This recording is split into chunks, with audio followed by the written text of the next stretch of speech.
We are a railroad, so we have eminent domain authority, and we are providing a public service. But knowing how conservative Texans are, I think we wisely put together a way we can finance this privately. We are not asking for subsidies. We have not asked the state of Texas for a dime, and we will not.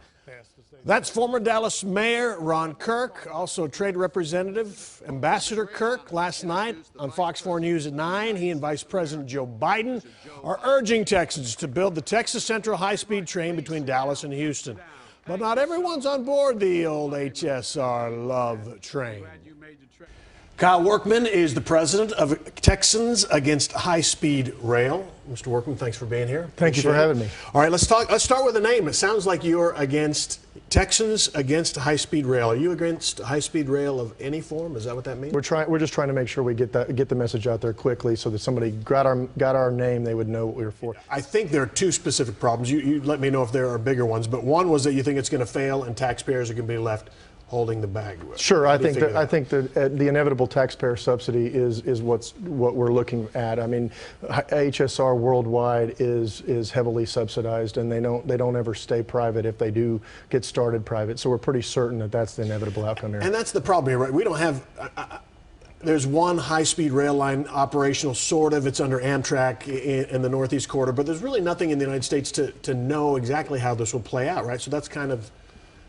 Well, that's true, but what we do know is the likely ridership numbers. We know exactly how many people fly between Dallas and Houston, and just to take the people off the airlines will not be enough to fill these trains. And people already make a decision to drive their car by a factor of 10 to 1. So we're not really sure that people are going to make a different decision just because it's a train over it being a plane. And you don't trust the company saying they've got private funding, they're good to go, and you just don't. Well, no, I really don't, because if the numbers were truly as good as they said they were, they would be trumpeting them from the rooftops with the numbers to back them up. I think the second problem I think, is that you don't like the idea of eminent domain being used to get the throughway. Is that right? That's correct. Taking land. Now, you lived in one of the corridors talked about before, right? I do.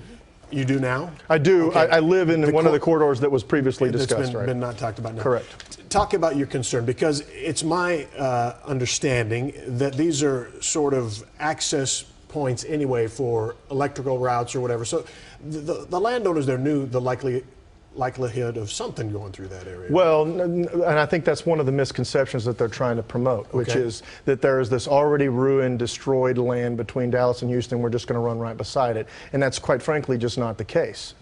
There are some power lines, but you can continue to graze your cattle underneath them or cut grass. There are some pipelines, but you can continue to use the land substantively for what it is used for currently. So this elevated rail line doesn't pass muster with you? Well, it's not going to be elevated in the middle. If you ask them, if you look at what their propaganda states, is it's going to be on a fairly substantial berm that's going to have some relatively reasonably spaced pass-throughs, but I don't think it's going to be elevated 100% of the time. Let's say we answer both of those questions somehow. I'm not sure, but there's some guarantee that it's not going to take any taxpayer subsidy, and the landowners are all compensated in a way that they feel it's fair. Right. Are you, let's go high-speed rail? Sure. I mean, the reality of it is that every time we've tried to put those very protections in place, they fight us on it.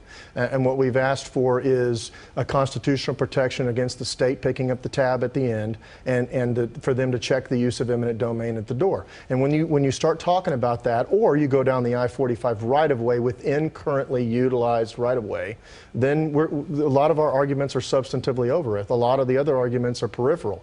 Wildlife migration, drainage patterns, those kind of things. They're significant, but they're peripheral to the two or three major issues. It's got to concern you a little bit, though, when you see the Vice President of the United States come down to Dallas and say, hey, this is something I'm in favor of, let's get it done. Well, somewhat. I mean, it depends on, well, I guess it depends on what your perspective is. I think it's a double-edged sword, because the thing to consider is there are a lot of people in this state that don't necessarily like the Vice President. Okay. So if he comes down and says we want to do this, there's some people that will decide, hey, wait, we don't want to do it if it's something he wants wants Governor to do. Perry liked it though too, and Well, he's on the very opposite side. Right, and I think that Governor Perry's position would be different if it was going to go through his property. What's the next step? What do you feel like happens next? Well, we continue to do what we can. I continue to spread the word, have interviews like this, and to try to encourage people to think critically about the project. My main goal is to make sure that we have an open and honest debate about the project.